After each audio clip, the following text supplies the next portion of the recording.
In the last presentation, we looked at this formula, or we ended with this formula. This is the foundational formula of inferential statistics. This says that random sampling error is equal to the amount of variation in the population, sigma, the standard deviation of the population, divided by the square root of the sample size.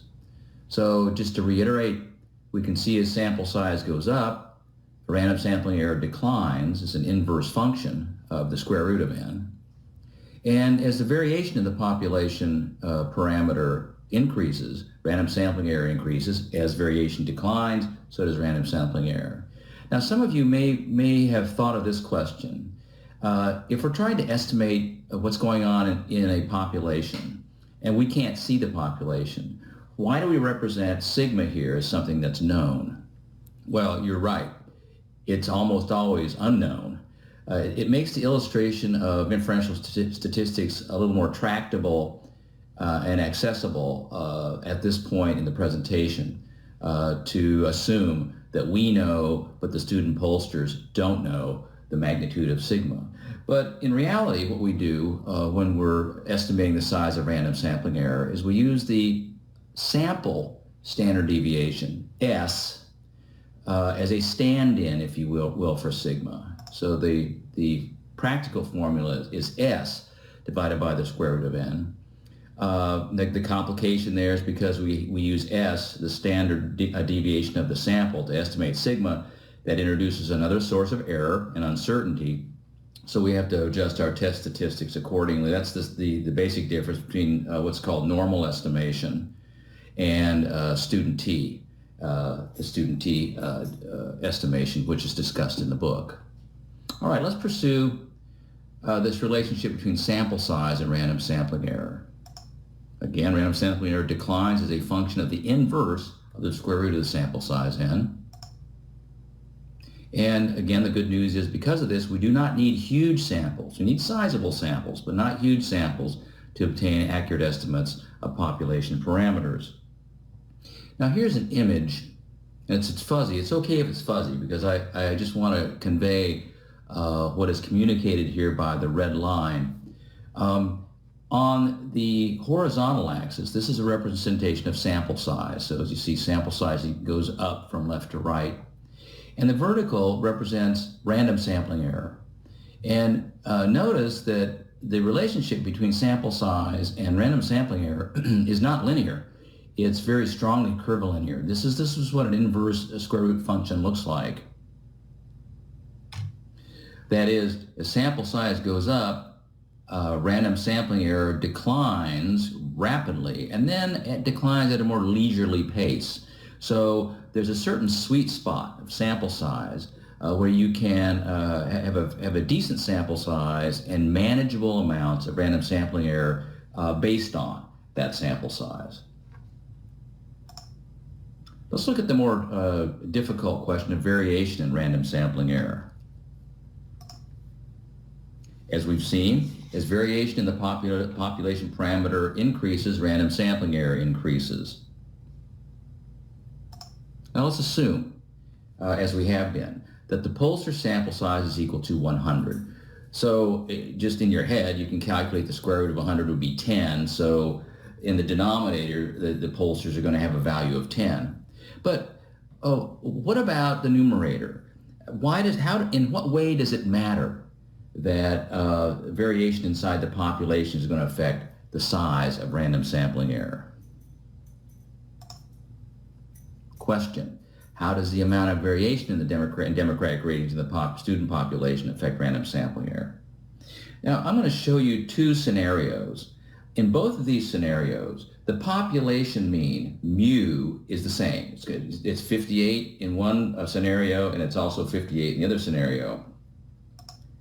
What's different about these two scenarios is when you compare the hypothetical student population on the left with the hypothetical student population on the right, the one on the left shows that there's much higher variation in the population parameter, democratic feeling thermometer ratings. I mean, as a practical matter, imagine being in a I don't know, a sporting event or some sort of stadium where all members of the population, of the student population, are present.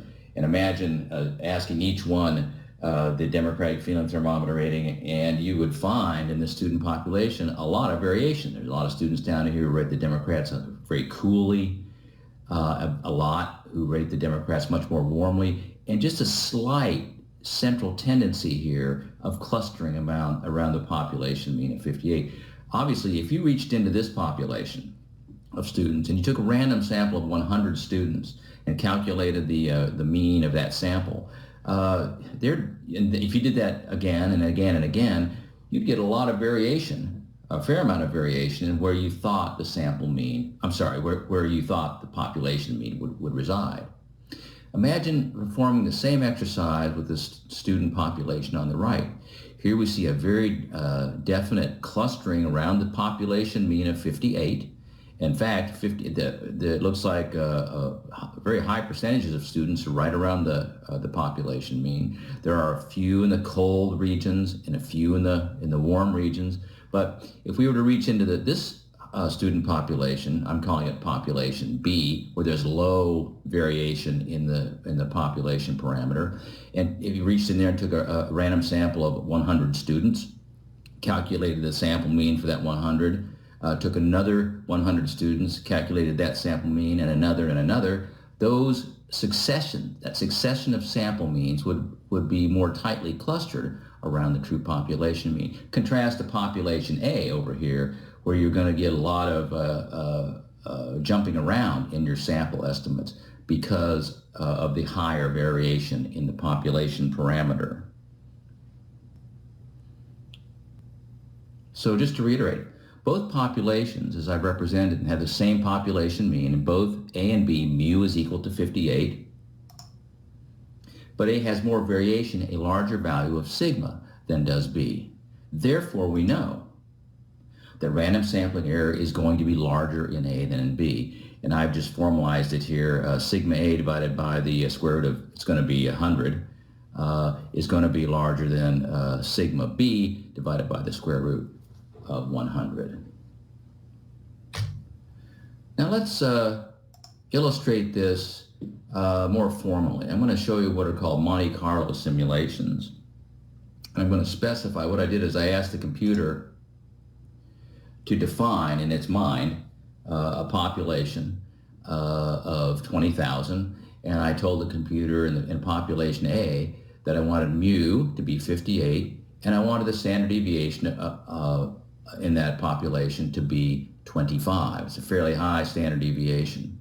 Then I asked the computer to define a second population, population B, the very same population mean, mu, equal to 58. But now the standard deviation, as you can see, I asked the computer to say, I just asserted that I wanted the standard deviation to be 18.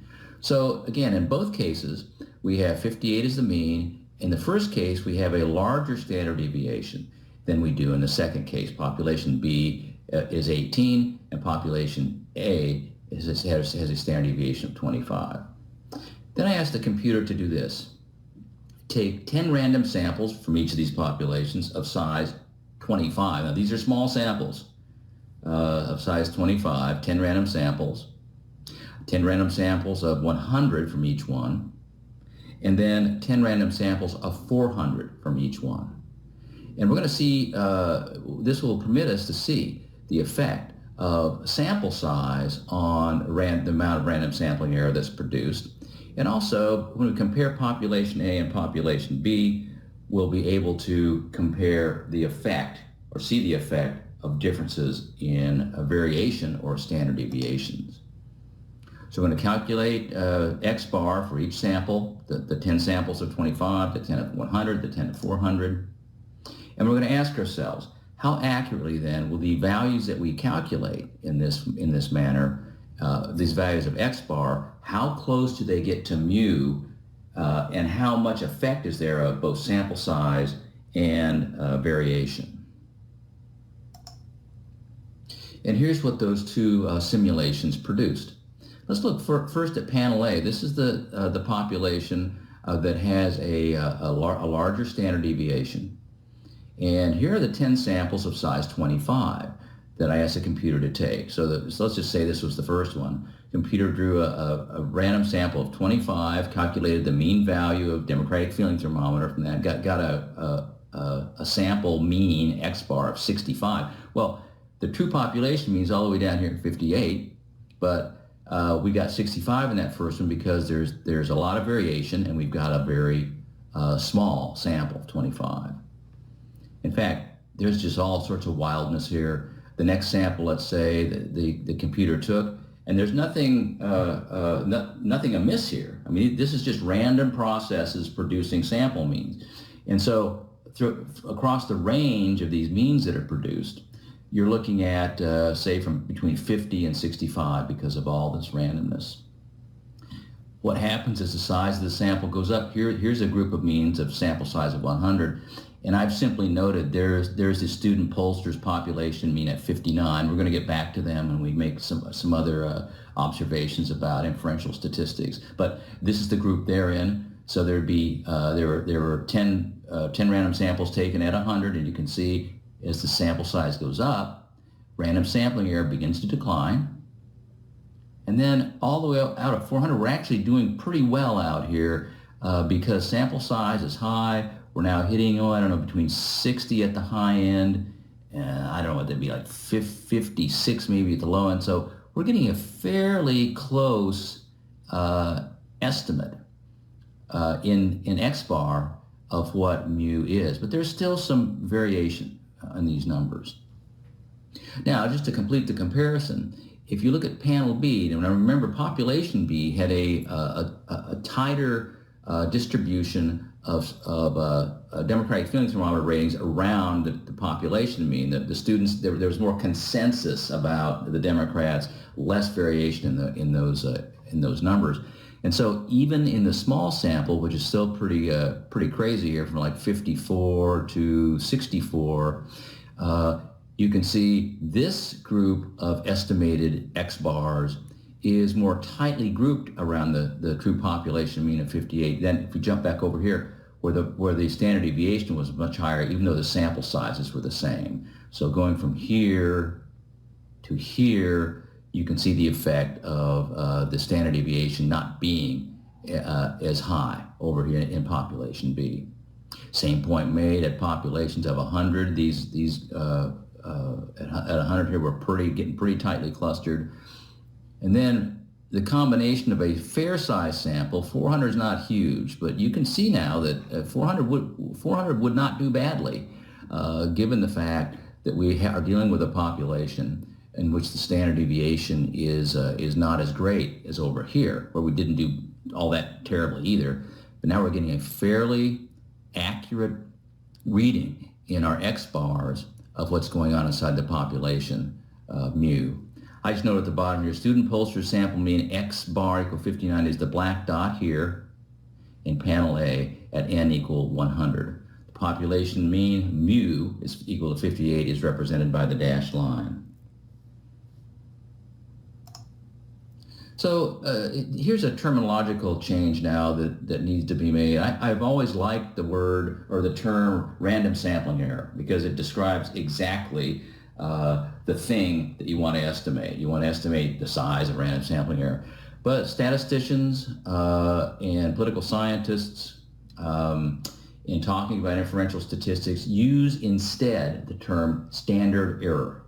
So we're going to use it in this book even though it's synonymous with random sampling error. In estimating a population parameter, we ordinarily do not use the term random sampling error. Although it's perfectly acceptable to do so, we almost always, however, use the term standard error. But let's make no mistake now, we're changing the terminology to be more conventional, to use the terms that are more normally used in discourse about this problem.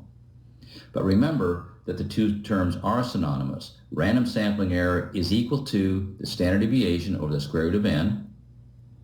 Standard error of a sample mean is equal to standard deviation over the square root of n, the bedrock foundation of inferential statistics.